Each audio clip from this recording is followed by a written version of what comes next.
Right. Hello everyone and welcome to Millennial Money Mindset. This is where we're going to teach you the things you didn't learn in school. Like me, many of us learn lots of lessons, but the key lesson of life is often how to manage your money. Well, I'm here with Neil Doig, who is an investor, he's an author, he's someone who's going to share his knowledge on how you can develop your personal wealth. But of course, this is guidance, not advice. Make sure you do your own research, but if you keep listening, keep watching, you're going to learn a lot during this program. First and foremost, Neil, why should people listen to you? What's your experience with investing? So I've been investing for over 20 years now. First started out in the dot-com boom, boom and bust. So lost money on speculating on the investment boom. So only 18 at the time. So I know what it's like to lose money out there. And it's really just knowing how to invest money and knowing yourself as well helps reduce the risk. So if you know how to invest, then you can actually make sure you reduce the risk. So from that, after university, started working in shipping companies, so moving oil tankers around the world, so chartered shipbroker, and then moved into gas trading, so buying and selling millions of pounds worth of gas every day, so natural gas, like the gas you turn on for your oven, so 8 screens around me, 12-hour days,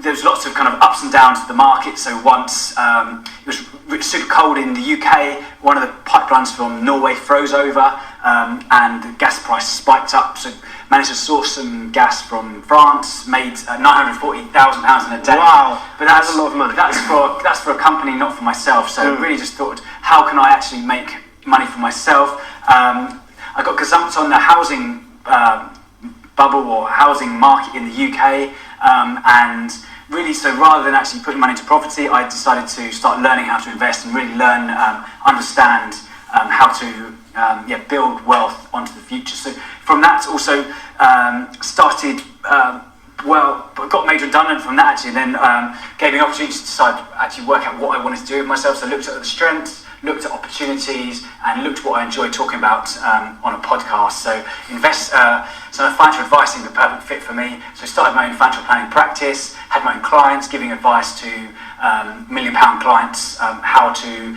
really build their wealth. And so from that, I've kind of launched a book. It's out next month. Really just kind of condensed all the concepts into 5 easy steps for a millennial to take to get money mindset. So in terms of the image that most people have of investing, it's probably what you said earlier, the 8 screens. Yeah. And there's like a super geek who knows all about money, and they think it's a whole different world to them. Yeah. So just explain to me, what is investing? So that's an example there. So the 8 screens around the trading floor, kind of Hollywood image. It's actually very boring. If a good investor on the screen is actually very boring. It's more investing for the future. So it's an what actually is investing? It's buying assets that are going to increase over time. So think of it like a seed. So a seed money is like a pound coin in your back pocket that's going to increase over time. So you plant that seed, and that seed will grow.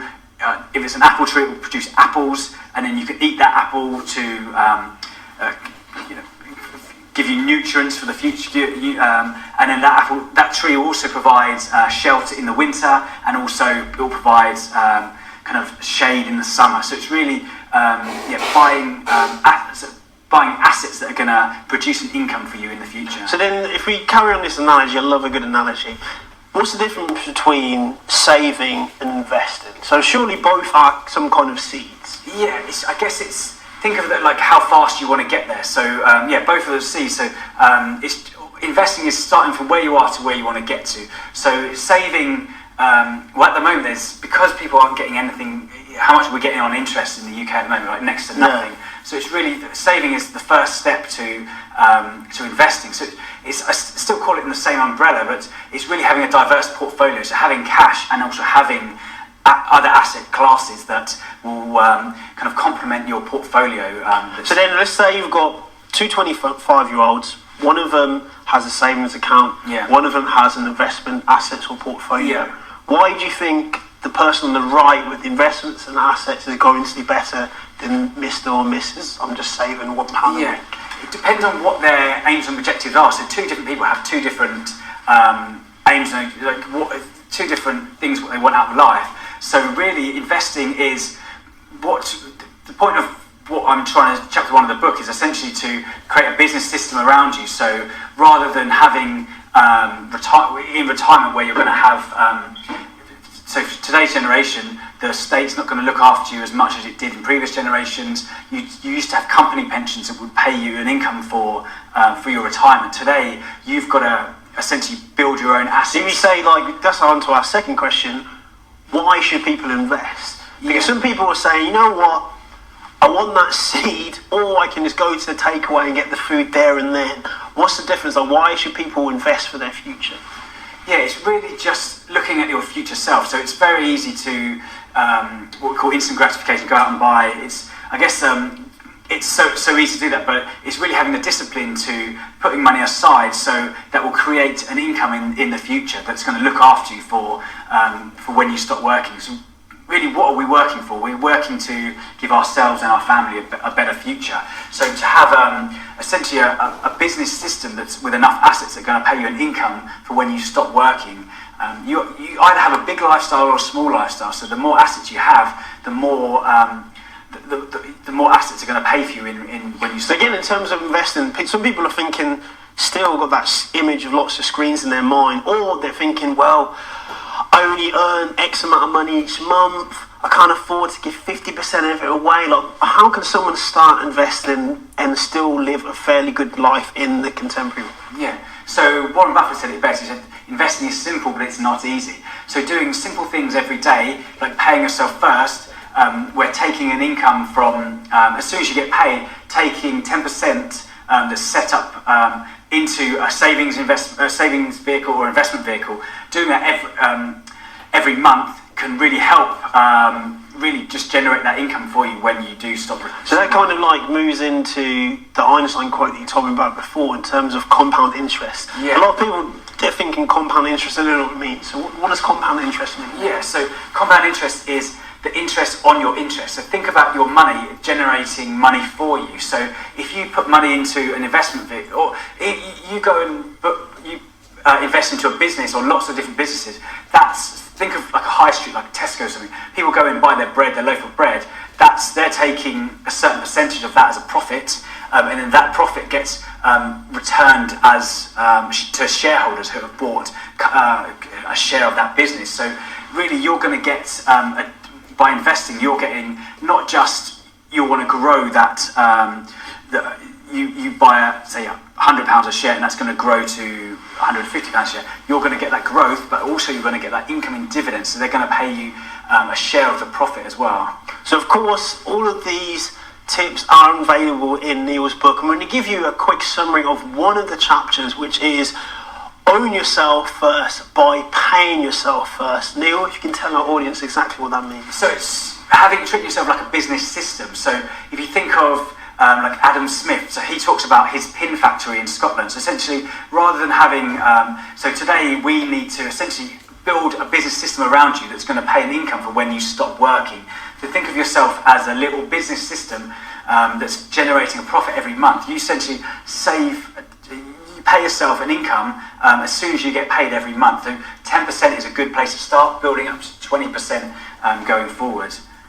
So in terms of our millennials that are hopefully watching this or listening, and they're thinking, what do I need to do to start investing? What are your key tips for them to just start?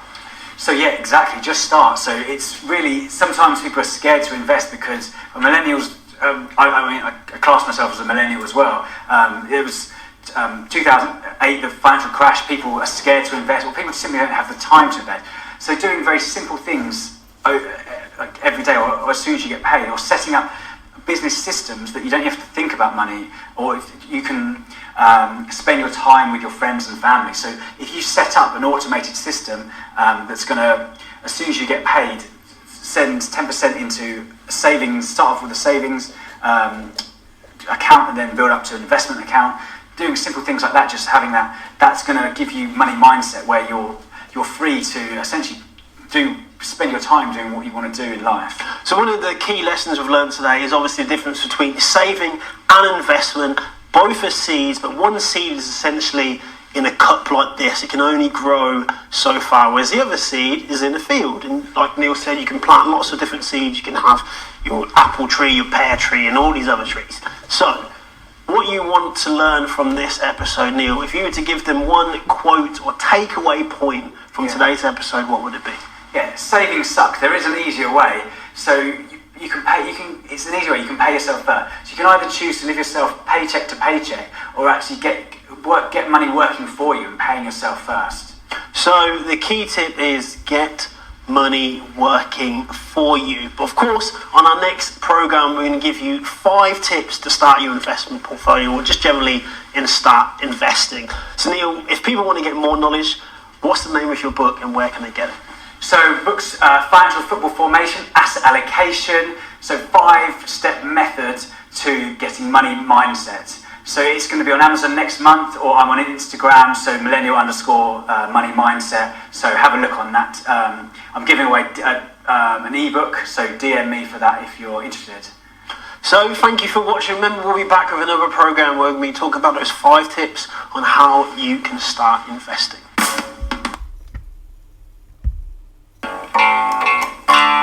Money